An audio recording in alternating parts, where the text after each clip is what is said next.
The update surrounding Rust console is basically the biggest talking point that this game has besides cheating and having a new gen version.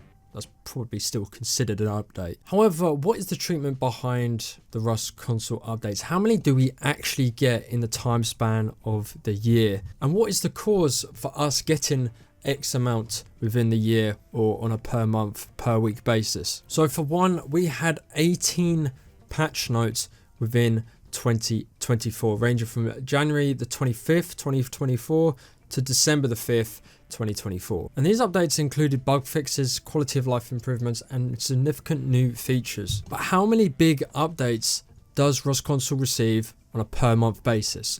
So Rust console edition typically follows a schedule of one major update per month. Let's remember that number. Now, depending on the developer's roadmap and priorities, during particular active periods, for example, new rollouts or holiday events, for example, there may be additional minor patches alongside the big update. So all in all, rolling out the events such as Halloween and Christmas could be considered a big-ish update, even though we kind of know it's not anymore. And in 2024, the pattern suggests that major updates introducing new features such as monuments or gameplay systems occurred roughly once per month, with smaller patches, bug fixes, and optimizations filling in between. So you may say, when was the last big update? Considering the number of one big update per month, when was the last one that we received? Well, I had found an article that was talking about mill tunnels was the big update. You had a new monument, you had new weapons, and night vision goggles, as well as quality of life improvements. That in itself is a huge update.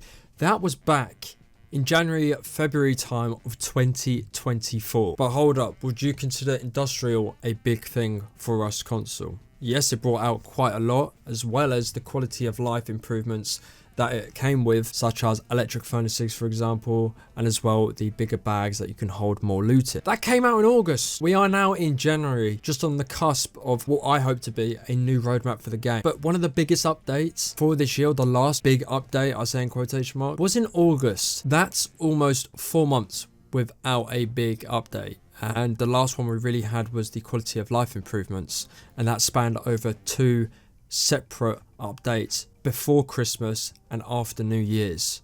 Let that just sink in for a bit. So why are the updates so slow? How comes we get one major update per month when on the other end of the spectrum we have PC getting literally one per week? Well, one of the main topics with this is hardware limitations, and as well obviously that's PC, and it's completely different when it comes to actual consoles, but hardware limitations is up there as one of the biggest talking points for this reason on the slower pace of things.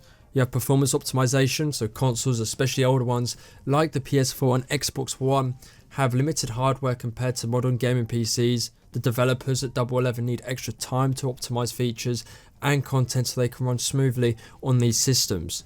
Again, optimizing for old gen. And as well, a separate development team. We could be having one major update per month because of the development team of Double 11 that are developing this game. Now, I just mentioned that it was harder to bring something to console, and whilst Double 11, I have to applaud them and say they brought an actual game that is good in the basis and the foundations of what it is. Rust is a really good survival game. They brought it to console, and I do appreciate that they were the ones that made it happen. And when you kind of think about it, all the controls and all the things they're bringing from PC is tailored towards a keyboard and mouse, and they have to tailor that to a controller. Now, I don't know how hard that is. I don't know how long that takes. However, that is probably one of the factors you need to think about when bringing updates to this game. Now, the player base size and technical testing. The console player base often relies on older generation consoles where bugs and crashes are actually harder to address quickly due to technical constraints, and developers prioritize stability over rapid updates to ensure that patches don't introduce new game-breaking issues. And this is something that literally says why we have one major update per month. We want a really good performing game, and even if Double 11 were to prioritize that, it still wouldn't be enough, because we've just had the quality of life updates, and the last couple of months, or at least the last 2 to 3 months, all I've been seeing on Twitter and in Discords is that the game is laggy as shit. People are getting kicked out. So even if Double 11 were to put all their efforts in performance of the game, it still wouldn't be enough. The hard-hitting reality is that this game cannot be played on old gen. Yes, old gen might take up a quarter, even half, even more, let's just say hypothetically, of the community. And yes, the game came out when the majority of the community had old generation consoles. However, as time passes, more and more people are investing into, I'm not saying new gen anymore, these are current gen consoles. They've been out for 4 years, people, 4 to 5 years, let's say. So these are very much current and not new gen anymore. We're going to probably be getting new gen consoles when GTA 6 is announced. Whether you say Double 11 is bad or they are good, they are optimizing this game for current gen and old generation consoles, which in itself is going to take up a lot of time in their resources to try and get the updates working for them. Could we have bigger updates at a faster pace if it was current gen only? Yes, probably more than likely. So the conclusion of this is the slower update schedule for Rust console isn't due to the lack of effort, but rather the technical and logistical constraints of developing for a console game. So Double 11 has focused on releasing larger, polished, I say that lightly, updates to maintain stability and performance, but this approach naturally results in fewer updates compared to the PC version that Facepunch produces. But hold on a second, so they port this game from PC. Well, how hard is porting a PC game to console? Now you have so many different things to talk about. You have hardware differences, control scheme adjustments, user interface and HUD adjustments, platform specific requirements, optimization and testing, network multiplayer. I could go on and ramble till the cows come home about this. However, engines like Unity or Unreal Engine offer built-in support for multiple systems, simplifying porting. And what does Double 11 use to create Rust console or to port it? Unity. So let's go to a different topic. Is the new gen consoles or current gen consoles as good as a gaming PC? Hopefully I can find the comment. If I can't, I'll try and paraphrase it. But basically the comment had mentioned that even the current gen consoles aren't anywhere near a lower tier gaming PC. So the new generation consoles, so we're talking PS5 and Xbox Series X, are impressive machines with hardware that rivals mid to high tier gaming PCs. But there are some key differences to consider. So I'll put them up on the screen right now. You have consoles and then you have gaming PC and their respective specs.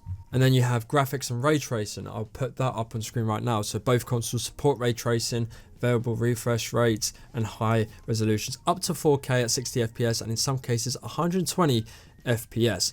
But obviously PC being the superior console here with a higher end GPU can achieve superior ray tracing performance and higher frames. Basically PC is always going to be console in this case. There's no point debating that. But the conclusion of this is that current gen consoles are close or on par with mid gaming PCs. I don't know about high tier, but mid PCs for gaming, I would say in performance wise could rival that. So let's get to the point here. Would you say the reason for slower updates on Rust console is more down to Double 11 optimizing the game for old gen consoles?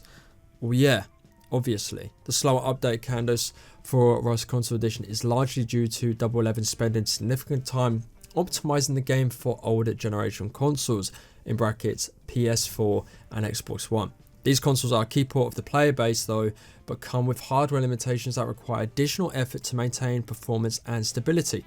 You have hardware limitations of the older consoles, optimizational challenges, balancing old and new gen, smaller team size, Double 11 being smaller compared to let's say Facepunch. You have certification and patch size, hurdles to overcome. So yes, the need for optimized older generation consoles is a major reason for the slower update pace on Rust console, and Double 11 prioritizes performance and stability for all supported hardware. But if you've got to this segment of the video, I want to first thank you. But what I'm also going to go into as well is that have Double 11 dragged this? Now, if you go back, if you're a veteran in this game for Rust console, if you go back to the start, they spoke about bringing community servers out, or at least talking about them. They spoke about minis. They had a whole list of things for a survey that they were doing, including cars and minicopters. Now, were they able to bring out a lot to the game? Did they overestimate and think, we can't do this, there's a huge challenge and a huge hurdle to overcome with this, we can't put all of this out?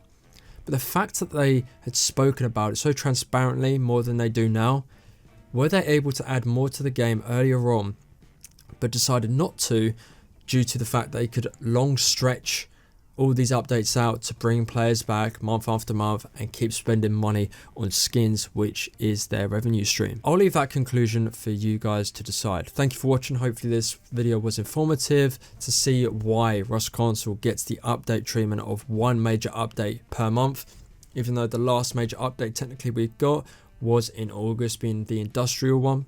We are now on the edge of getting the dev blog for January. Hopefully the roadmap absolutely slaps and basically gets me to shut up complaining about this game. I really hope it does well, and I hope for 2025 to be a really good year. Something where Double 11 can excel in this game, bring the community back together, make everyone happy whilst making a lot of money. Is it really that hard? I don't know, we'll see. Thank you for watching. Leave some support if you did enjoy. If you disliked the video, dislike it. If you liked it, be sure to leave a like. Subscribe if you're new around here. And as always, take it easy. See you in the next one.